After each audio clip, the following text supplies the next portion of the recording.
If you have $1,000,000 today, would you buy a car? For some, car represent success. It's like a rolling trophy that you can bring anywhere. A mirror of status. The source of confidence. But for most Filipino, they want a car for convenience. Because mass transportation sucks.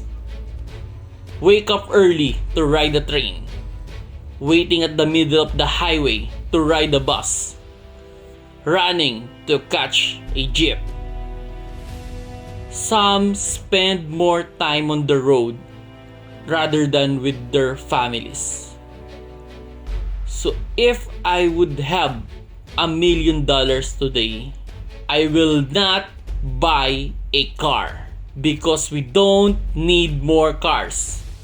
What we need is a efficient and reliable mass transportation. Because time with our family is more important owning than a car.